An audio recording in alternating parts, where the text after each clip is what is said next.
Support comes from Mosby Building Arts, designing basements where kids can play and relax. Information at callmosby.com.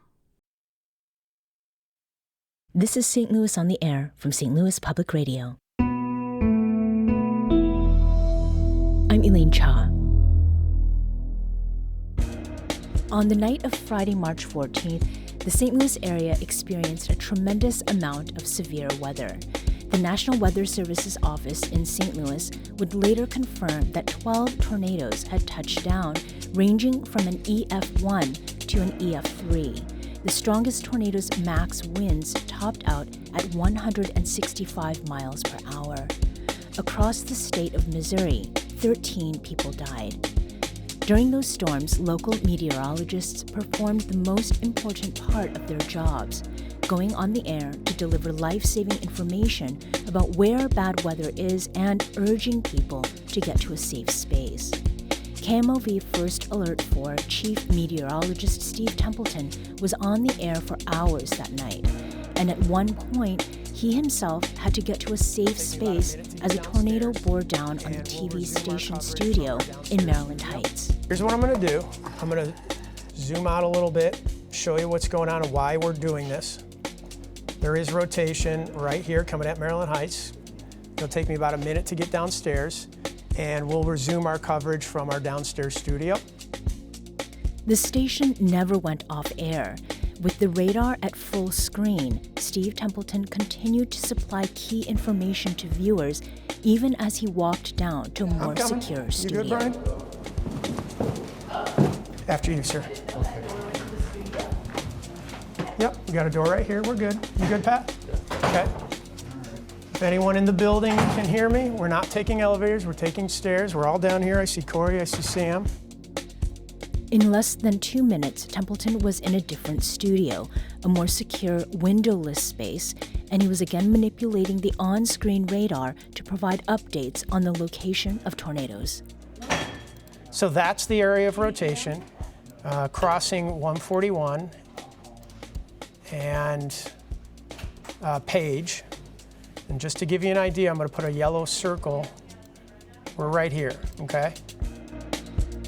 Steve Templeton moved to St. Louis in the spring of 2006, and now as the Chief Meteorologist for First Alert 4, he forecasts the weather every weekday evening from 4 to 10. He started his career at TV stations in Dubuque and then Des Moines, Iowa. He holds the Certified Broadcast Meteorology Seal from the American Meteorological Society, which is the gold standard in broadcast meteorology. We'll take your questions for Steve Templeton in just a bit, and now I'm pleased to welcome him to the studio. Steve, welcome to St. Louis on the Air. Thank you. Thank you for having me. So, Steve, let's stay with the night of March 14th. Now, this storm was well predicted, and before it started, you'd posted about it on Facebook, and you said, "You need a way to get warnings this evening, and you need to know where you will take shelter. I realize anxiety is high, but let's stay calm, have a plan, and have a way to get warnings." Steve, what was it in the days leading up to the storm that Friday night that convinced you that things could get pretty bad? When you're forecasting severe weather, you're forecasting ingredients. We can't tell you when and exactly where a tornado will develop, but we can forecast the ingredients that can come together to produce tornadoes. And in this case, we had the ingredients that could produce higher-end tornadoes. The damage scale for tornadoes is EF0. The EF stands for Enhanced Fujita Scale, but EF0 is the weakest.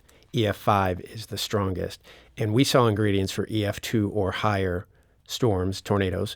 And those are the type of tornadoes that can rip the roof off of a house, or worse, tear the walls down. And so it's a much more serious situation to get to safety and be in that tornado safe place and know that those storms are coming. So when we saw those ingredients come together, we had to get the word out and make sure that people knew this potential is happening. You need to be prepared. Mm-hmm. So I happened to be out of town. I flew out of town on Thursday night, and I was in contact with my family here in St. Louis and close to Maryland Heights, in fact. What is it that happened that evening? You just talked about the ingredients, but was there a specific warning issued that led you to cut into regular programming? So as soon as we had tornado warnings down in Rolla, which is part of our coverage area, and there was a EF2 tornado in Rolla, by the way, that's when we started on the air. Now, we always go on the air typically less than 60 seconds from when a tornado warning is issued. Mm-hmm. Whether we stay on the air and give you that play-by-play for hours and hours and hours, that just depends on how serious the situation is, where the tornado is, what's on TV at the time. But we knew going into this situation that there was going to be more tornado warnings. Mm-hmm. So we stayed on the air, and indeed there was another and another and another. And so we just continued to stay on the air and give you that play-by-play. But that initial tornado warning down in Phelps County, which is where Rolla is the reason we jumped on TV right away and then stayed on TV. And every time we're on TV, we're also streaming on our app and on the website, which is important because you don't always have a TV in your basement or your tornado shelter. And so I really think having that information while you're sheltering helps kind of calm people down, keep the anxiety low, and let you know when the all clear is too. Mm-hmm. So this decision then to stay on the air and to cut in, is that your decision as the chief meteorologist? So immediately it is. Now, whether I'm going on too long and we need to pull back to just our live stream, mm-hmm. we will always have the play-by-play on our live stream. So that play-by-play constantly on, it is there on our website, on your tablet, on your phone. But my decision to cut in, that's solely mine, and it has to be mine because it has to be done quickly. Like mm-hmm. I said, less than 60 seconds. And I would say, honestly, less than 30 seconds because mm-hmm. I'm typically anticipating a warning. I see rotation. Is it strong enough to warrant a tornado warning? Maybe not at the moment, but I know that that's there. So I prep everybody and get them ready and say, hey, we could be on the air in a matter of a minute or so. Mm-hmm. So we played audio at the beginning of the show in that intro that puts us back to the moment that you and others at the TV station had to evacuate one studio to get to another safer one. I imagine that that's something that you're prepared for, to go to a secondary studio. I mean, is that a standard plan that's been in place for some time? Maybe you've had drills or something, or was it a plan that was actually hatched in the moment out of necessity? It's crazy. I've never had to do that, and hopefully I never have to do it again. Mm-hmm. But it wasn't a plan that we practiced, but it was a plan on paper. Okay. Which is a credit to the team at KMOV, our chief engineer, who had this plan. In fact, I emailed him days before and said, because this is a relatively newer building that we're in. We used to be downtown. Now we're in Maryland Heights. Right. And I said, can we make sure everyone knows where our tornado safe shelter is in case we have to evacuate? And I thought I was just being overly safe. Mm-hmm. I didn't know I'd actually have to execute that. And indeed we did. And it was great that we were able to stay on the air. It still took me out of my game a little bit and mm-hmm. messed with the flow. I wish I could have gotten more information out in those 12 minutes. But the fact that I was able to walk downstairs and jump back on the radar was really key. And everyone was safe. Mm-hmm. And from our control room, those who were here during that time said that you were doing like a really fantastic job of that. What is it that that goes across your mind? I mean, you, even in the audio that we heard, you were handling things with such calm, but also expressing urgency. I mean, is this something that over the course of your career you've been able to build? I don't think I'm aware of it. I think I'm so focused on the job and the data and watching the radar, what's happening next, what can I do to explain this storm better, who do I need to alert next? And mind you, at the time, there was another tornado on the ground down in Jefferson County. Mm-hmm. And before we evacuated, we had tracked that and told people in Arnold the timing it was coming. And so by the time we got down there, the storm was already in Arnold. So now I have 2 tornadoes that I need to track. So, I'm just focused on what I need to do, which is keep it simple, tell people what's happening, where it is now, where it's going next. And I don't have time to freak out, and nor should you. I mean, part of your job should be to stay calm, because if the weather guy's freaking out, then what about people at home who don't have the meteorological understanding of the storms? Then, that would really scare them. That's not what we want to do. Right. So, Steve, you're the person that people see on screen, but there's also a whole team behind you Yeah. helping you with what you are doing. Can you talk about what that team does?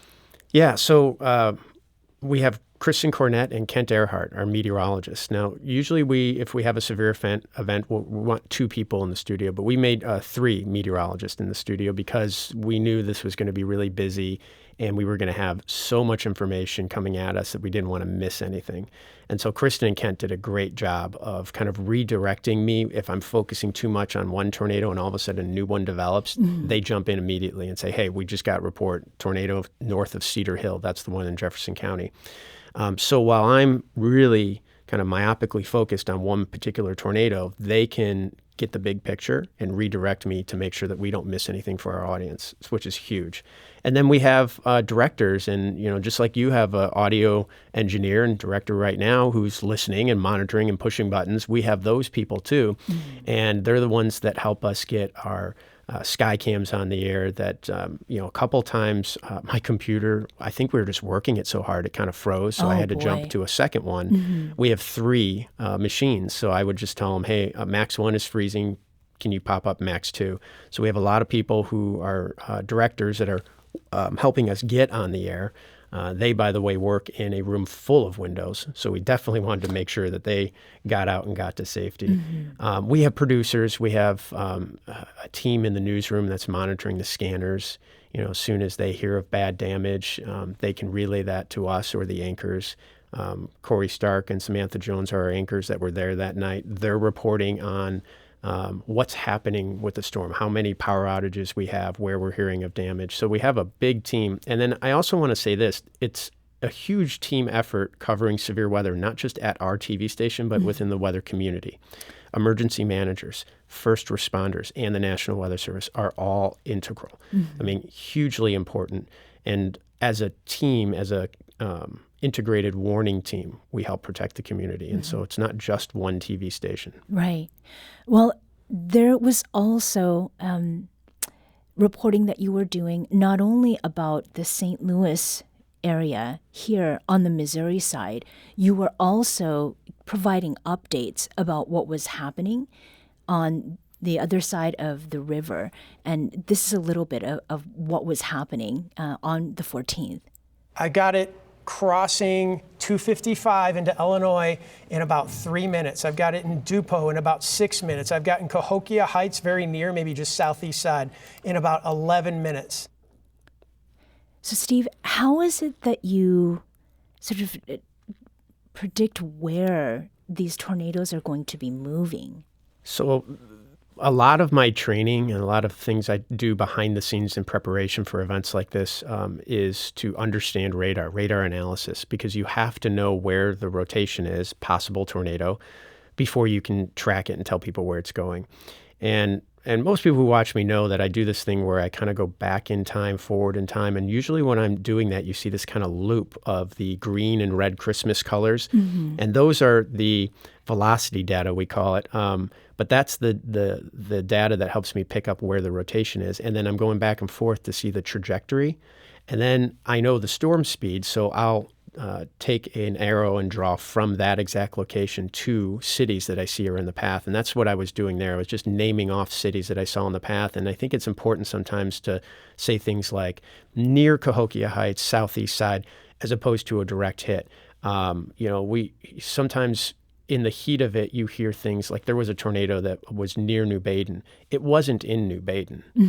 It was actually northwest of New Baden, and it was headed directly towards Trenton, Illinois. That's important. A mile matters to the people who are listening and taking shelter and scared. And so it's important that I know exactly where it is so that I can let people know who are in the clear or who are going to get grazed by it, stay in your shelter, who are not going to get hit by it, you're okay. All that is really important. And it really boils down to that simplicity of just telling people what is going on, where is it going next, where is it right now, and where is it going next. It's that simple. We're going to take a very quick break here, but we'll be back shortly to continue this conversation with Steve Templeton, First Alert 4's Chief Meteorologist. We want to hear from you as well. Do you have a question for Steve Templeton about his career or about meteorology in St. Louis? Give us a call at 314-382-8255. That's 314-382-TALK. This is St. Louis on the Air on St. Louis Public Radio.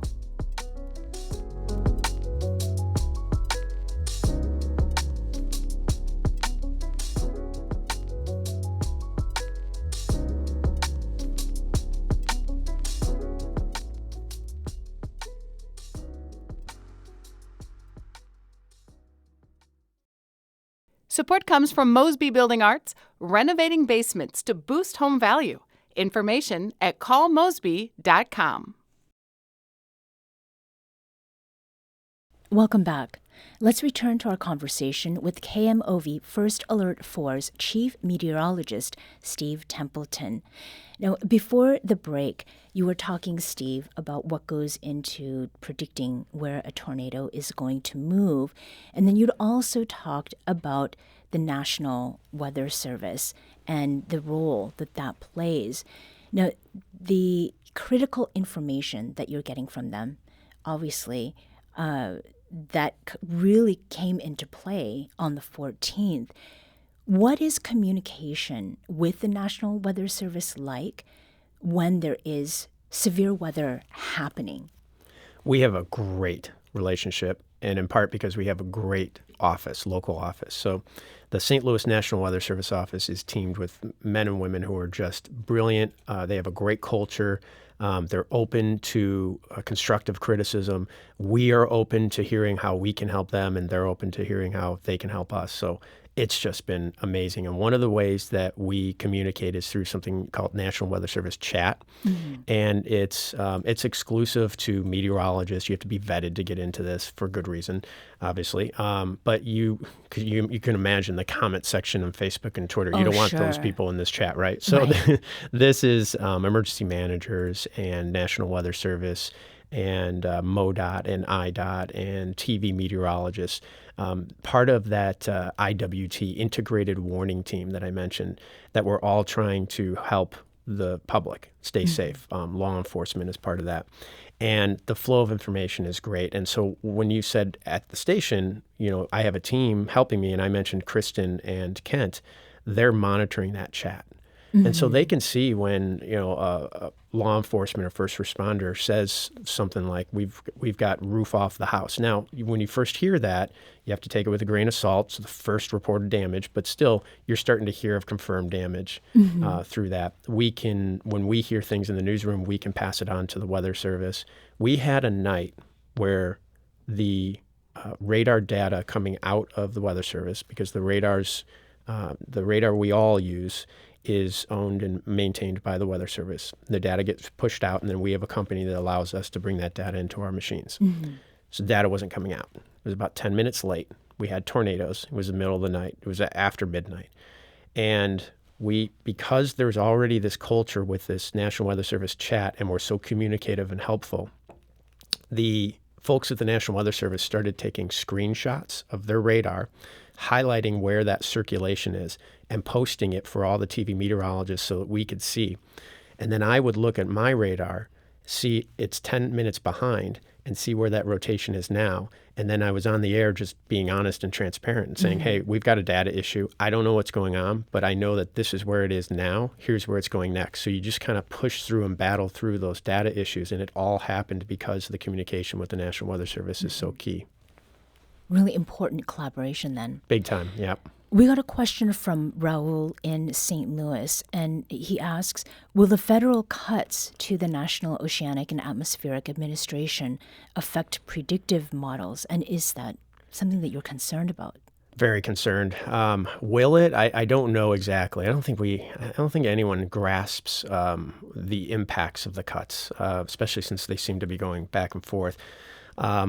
There's two fronts that I'm worried about with cuts to NOAA. One is the human front, which is you're going to take people who are already an organization that's under-resourced and underfunded, and stretch them thinner, because you'll have people who used to do one job now doing two jobs or doing three jobs. And then on that human front as well, if you're firing all these probationary meteorologists, you're getting rid of the new young blood that's coming in, that's more willing to adapt to change, that's more willing to use new and innovative processes to warn. And the National Weather Service chat I just mentioned, that didn't exist 10 years ago. And the reason why it does exist is in part because of our local office. Now, this is a national chat thing. Every single office in the National Weather Service uses it. But the St. Louis office really used it well. And NOAA looked at that and said, this is a perfect example of why we need to broaden the use of this. And that happened because of younger meteorologists that came in that learned from the older meteorologists, but were willing to use new resources, new technology. And if you aren't hiring that new blood, then you're not advancing the science and the ability to communicate and to keep people safe. The other front I'm worried about is what Raul mentioned, the models. You have to fund research for forecast models, for satellites. Just one example that's kind of famous is Superstorm Sandy. The battle there was the American model wanted to push this hurricane out to sea, and the European model wanted to bring it into the United States. Well, it did go in, and it did tremendous damage, and so that's when we realized a lot of our forecast models are underfunded. Now, the American model's gotten much, much better, but it's done that because of the attention and the funding and the research. And if that stops, you could end up with a Superstorm Sandy situation where the forecast models aren't doing a good job and then putting people in jeopardy. Thankfully, we had the European model to kind of lean on and at least let people know this is a possibility. Right. So much information, Steve. So much illumination. I tend to ramble, so I'm sorry. No, I mean, there's such a great deal to understand, because I think it's easy to sort of look at what you are doing on a day-to-day basis, and it's something that we come to expect and to rely on. But everything that goes into what people are seeing between 4 and 10 on weekdays, there is, it's not just you, it's an entire team that's working on this. Now, I want to introduce another voice into this conversation, and that is the voice of our executive producer, Alex Hoyer. Alex, welcome to the inside here. It's nice to be here. Thank you. So you are in the studio with us for two reasons. And first, it was your idea to bring Steve on the show. Why? Well, to be honest, Steve is my favorite TV meteorologist in St. Louis. And like thousands of people in our listening area on the night of March 14th, I was one of those people who was watching what Steve was doing, at first at my home, and then knowing that it had the potential to get bad. Where I live in the Metro East, we went to my parents' house. They have a basement, and they live in the neighborhood, so not far away.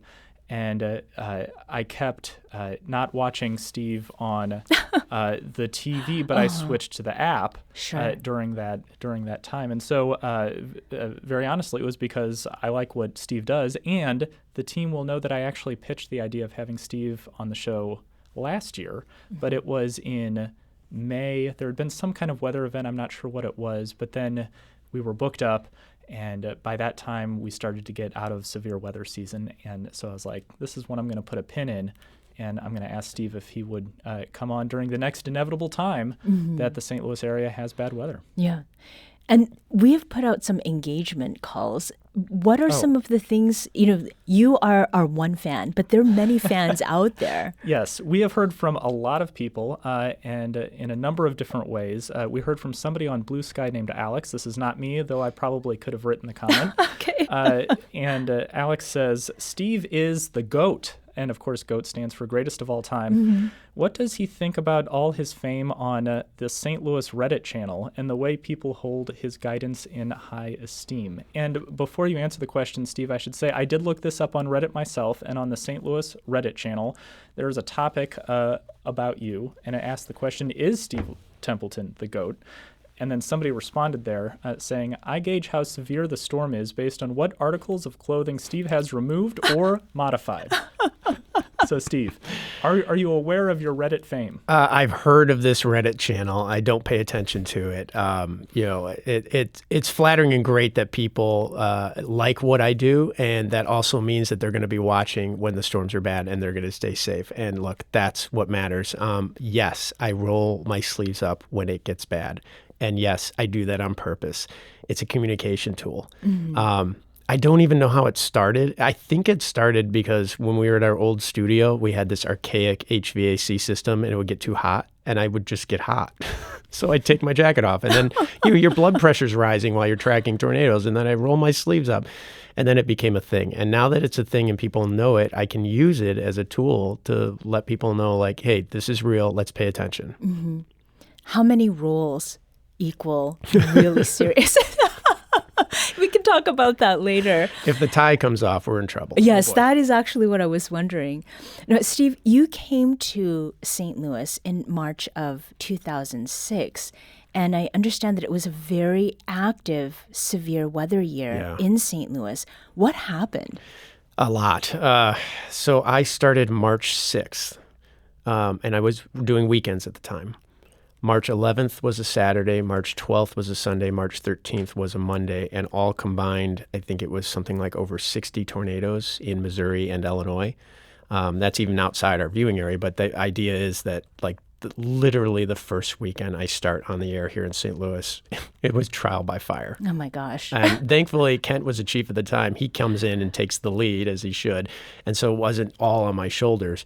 But I realized pretty quickly then that this is the most important part of my job. When it's sunny and 72, you've got a crap app on your phone that you can use that'll tell you it's sunny and 72. But when the weather's bad, that's when you need the context and someone explaining it. And hopefully that's what sets us apart from AI and apps, that we can add the context. Well, how bad is it really going to be? What do I need to do? What do I need to know? Yeah. Now, Alex, the second reason you are on with us today, and that I wanted you to join Steve and me, is a story that I heard you relate to Steve over the phone about being in Busch Stadium in 2006. Yes. So it was a night game. This was the first season of Busch Stadium 3. It was a game against the Atlanta Braves. Was it April? July. July. It was hot. It was very hot. Just maybe heat index of like 110, 115 over that time. And there was a severe storm that I don't know if it was predicted or not. Maybe, it was not maybe well you predicted. can take that away. No, it came from the Northeast. And it started up like in northern Illinois. And we thought this thing's going to ride to the southeast towards Indiana. That's usually what happens. But the pattern was different and the models weren't picking it up. And this thing started turning towards St. Louis, and it was called a derecho. So this is a long-lasting line of destructive, severe winds. Turned out it produced 2 weaker tornadoes, but it was the straight-line winds that hit you at Busch Stadium. Yeah, so I was at the game, and I was on the top level, and this storm seemed to come out of nowhere. And I remember being huddled behind the concrete steps when that lead up to the top and before you get to the concourse.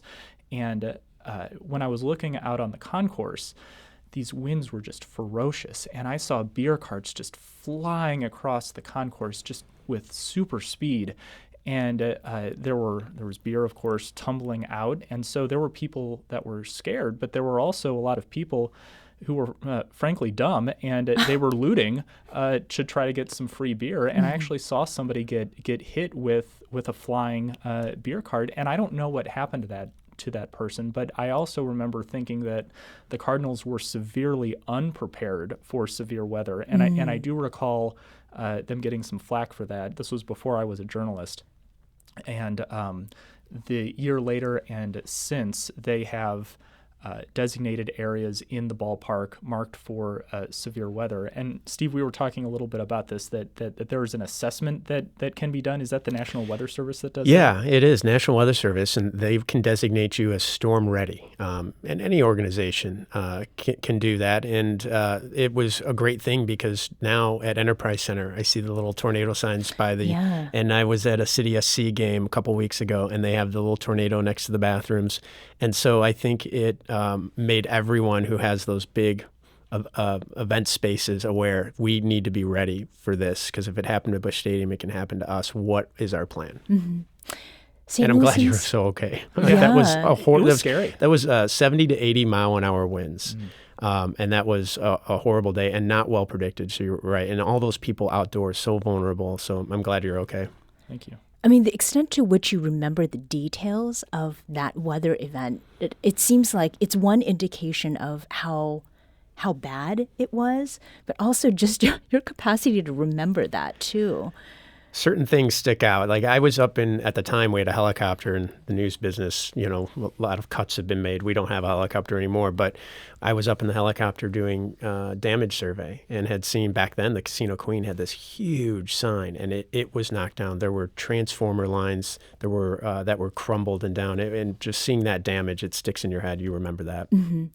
Well, I was thinking St. Louisans really do love to talk about weather. And so I would like to invite you to the conversation. If you have a question or comment for Steve Templeton, or perhaps an anecdote to share about a particularly memorable weather event, give us a call at 314-382-8255. That's 314-382-TALK.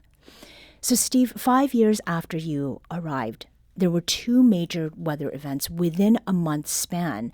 That was the Good Friday tornado on April 22nd and the Joplin tornado, which happened on May 22nd. What was your experience of those as a meteorologist? So, and there was actually a third, probably more prominent. There was a super outbreak, they call it. And off the top of my head, I want to say like April 26th, 27th in the South, almost 400 tornadoes. And I flew down and inspected some of that damage around Tuscaloosa. But that's 2011 was a really, really bad year. And remember, it started too with the New Year's Eve tornado in 2010. So just before we turned the page into 2011, we had an EF3 tornado that hit St. Louis on New Year's Eve. Good Friday tornado, I was on vacation with my wife. So she was pregnant, and we had a 1.5-year-old. And she is the best, God bless her, because I just abandoned her. As soon as the storm hit and we knew how bad it was, she knows, like, that's my job. I need to be there. But I couldn't fly into Lambert because it was shut down. And I flew to Indy, rented a car, and within 24 hours was on the air inspecting damage and talking to people who had survived and showing people the meteorological side of the damage from an EF4 tornado, 5 being the strongest. I mean, we do not get those in the metro very often. In fact, the previous EF4 to hit the St. Louis metro was like 1981. So you're talking 2011, 1981. Right. These EF4s don't happen very often around here. They're rare. To what extent does media, like TV and movies, depict those kinds of weather events? Like the movie Twister or Twisters? Yeah, sure. Great graphics. I think they do a good job of capturing people's attention and imagination. I don't think, because I've been on the ground and I've seen damage and I've talked to people, and so what's not conveyed, and nor should it be in an entertaining film, but it is the trauma and tragedy that happens. I was storm chasing in Oklahoma, and the storms were moving kind of like March 14th, highway speeds. So we caught a storm that was about to produce a tornado. We had to let it go because the roads were bad, and we would have gotten stuck. Our exit plan wasn't good. So when we turned around, there were no storms to catch. They had all moved on, 65-mile-an-hour storms. But a lot of tornadoes in Oklahoma that day, and I did damage reporting, and I walked up on a house that the roof was gone, walls were gone. And, as a meteorologist, and at that time, I'm acting as a reporter, I had to walk up and ask, can you tell your story? And the gentleman did. The wife, she was pregnant, was in shock. She didn't want to talk, understandably. Right. They had a 14-year-old, and the kid, the parents survived because of a storm shelter. And it was amazing to hear that. But that's trauma. I mean, and that's the part that you're not going to get from the movie Twisters. But I understand that. And look, no one wants that as part of an entertaining movie. But I think it's important just for me to say that that's out there and that's part of it, and that, just think about that behind the scenes. But outside of that, I think, those movies do a good job of trying to show how quickly destructive tornadoes can be. Yeah. And the Joplin tornado, briefly, I mean, that worst damage I've ever seen. It was a history-making tornado. EF5. History-making because of this. It was the 7th deadliest single tornado in U.S. history. And if you look at all the other top 10s, they're all like 40s, from the 1940s, 1950s. So how is it from 2011 that a tornado that had an almost 20-minute lead time, 20 minutes to get to safety, how did we lose 158 people?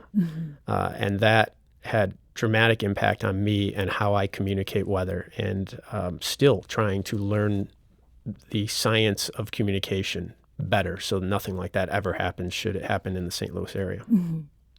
We're going to take a very quick break here, but when we come back, we will continue this conversation with Steve Templeton, KMOV First Alert 4's Chief Meteorologist, and Alex Hoyer, our show's executive producer.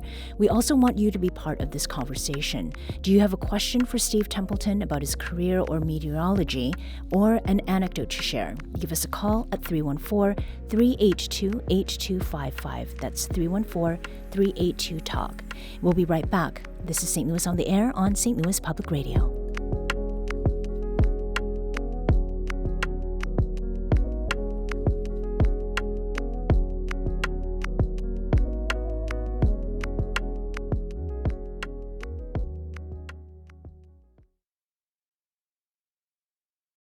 Welcome back. Let's return to our conversation with Steve Templeton, KMOV First Alert 4's Chief Meteorologist, and St. Louis on the Air's executive producer, Alex Hoyer.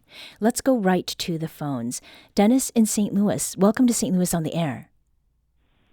Thank you.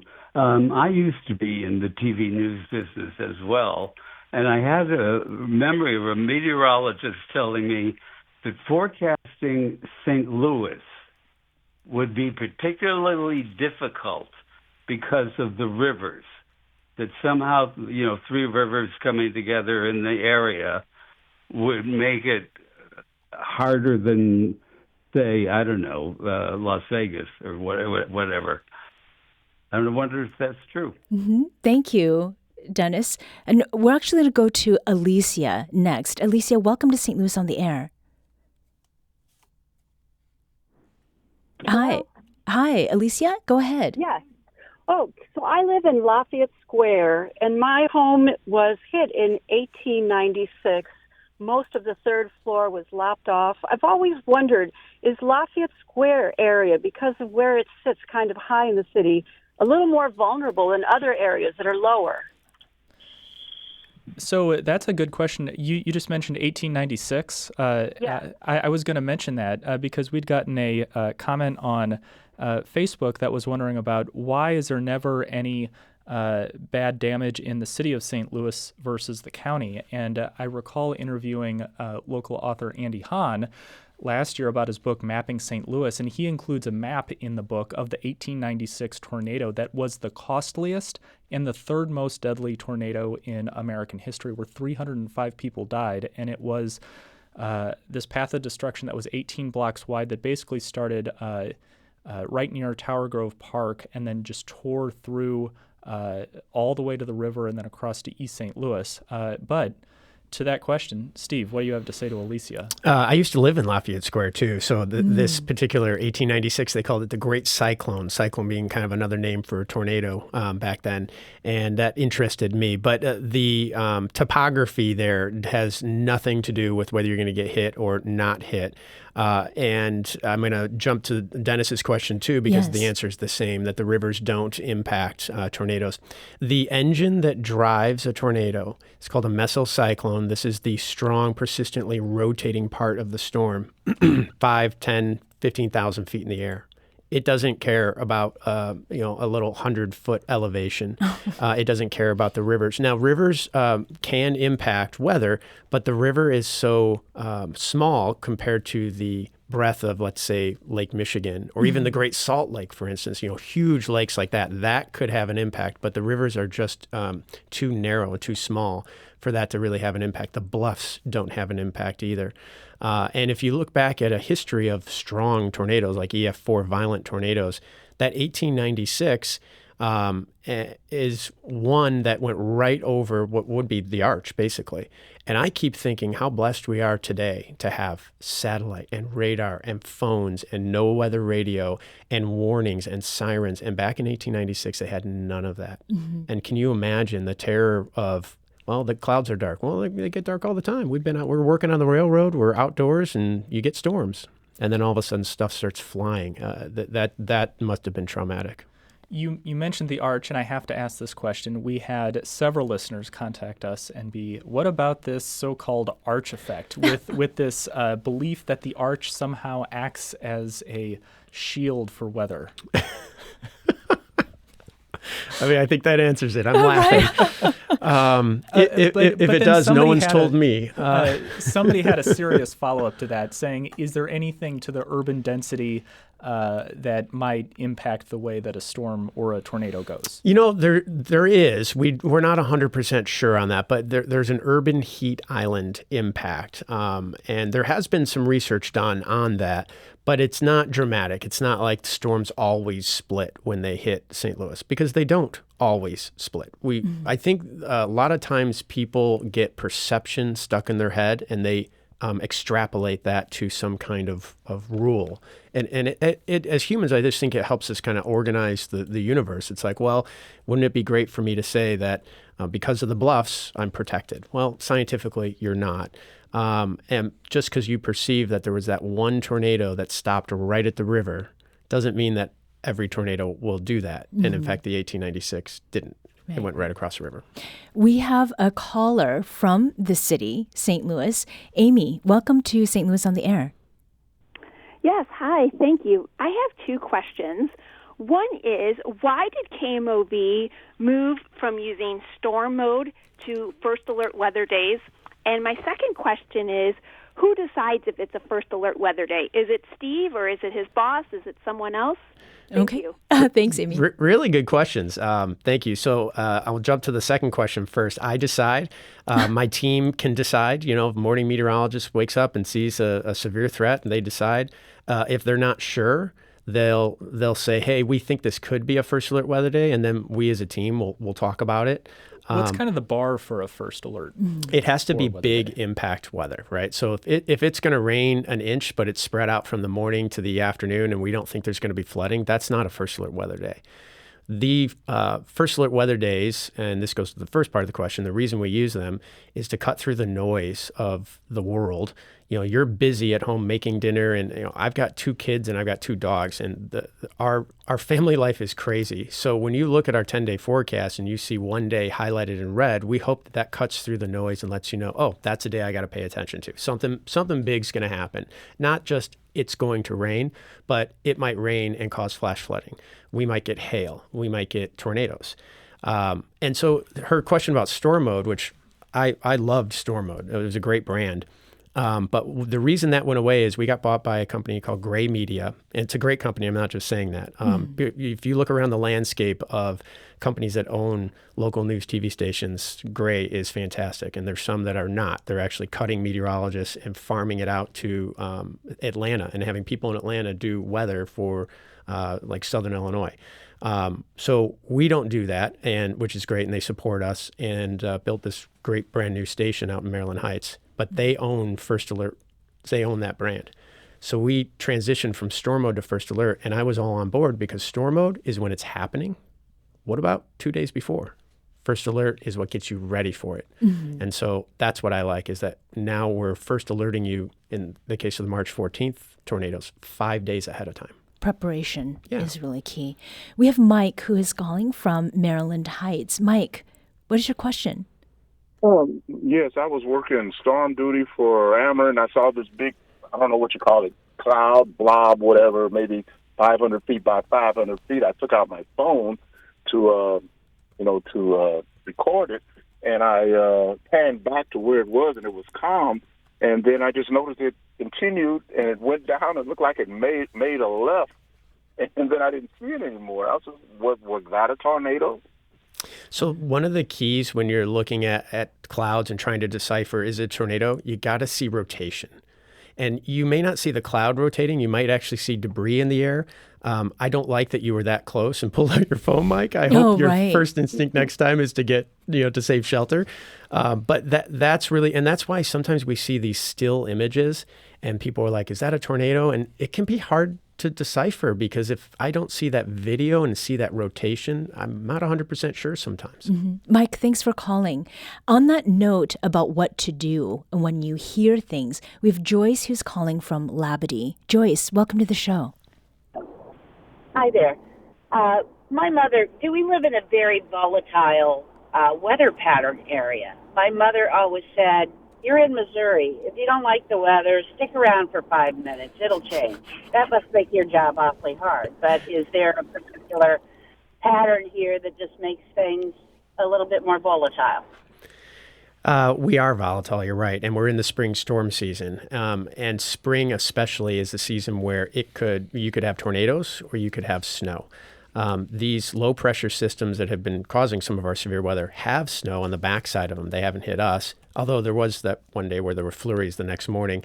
But these low pressure systems are juxtaposed between two extreme temperatures. The cold Canadian air from winter that's fighting to hang around and not get pushed back up to Canada, and then the warm, moist air from the Gulf that's trying to surge up and take over and let spring and summer happen. And spring is that season where those two battle, and those extremes and those contrasts help make things volatile and difficult to forecast. Mm-hmm. We have a number of listener questions to get to, so maybe we can get through a couple of them before the end of the hour. We had one that said, how do you deal with criticism from viewers who are angry that you're preempting programming during a bad storm? Because as much as you like Tom Selleck and Blue Bloods, sometimes it's just not the time. We really do respect the fact that people aren't always tuning in to watch weather. We know that. And we have to respect that. You're going to get the alert. If there's a tornado warning, less than 60 seconds, I'm on the air. Then that play-by-play is going to be on our live stream, the website, the app, your tablet. If it's a situation where we think this is going to explode, we're going to get multiple tornado warnings, or we have at one time, Friday night, 1.1 million people in tornado warnings. I mean, that's a lot of people. That's a lot, and those people need that play-by-play. I get that. But I want everyone to know that we will be on that live stream no matter what with your play-by-play, and you will get the initial alert always. We had somebody on Blue Sky ask, what does Steve do to relax after an intense storm mode session? And I had that question too. That you didn't get home till 2 a.m. that day on March 14th. I guess it would have been March 15th. But what do you do to relax? I did have a glass of wine that night and then slept in. I like to barbecue. So Friday, I'm going to be off tomorrow, and it's a nice day, warm, windy, and I'm going to make some ribs for the family, and that's going to be relaxing. I have 2 kids, and so I'm out at baseball games and hockey tournaments, and I love watching them do what they love. So that's what I do in my spare time. Before Elaine closes us out, we had Paula on Facebook wrote, I don't have a question, but want to express what a great job Steve and the crew did during the last tornado, even broadcasting on the way to the basement studio. So I just want to say thank you. Well, thank you from the team. And just remember that Kent, Kristen, producers, the chief engineer who made that evacuation plan happen, they're all behind the scenes. So I might get the gratitude because I'm in front of the scene, in front of the camera. But man, there was a great big team effort at KMOV, and I'm so proud of them. Mm-hmm. Thank you so much for joining us to talk through all of this. There's going to be more weather in the future, so perhaps we'll have you back on again. Thank you. Steve Templeton is KMOV First Alert 4's Chief Meteorologist, and Alex Hoyer is our show's executive producer. Steve and Alex, thanks so much for joining us today. Thank you. Yeah. Thank you.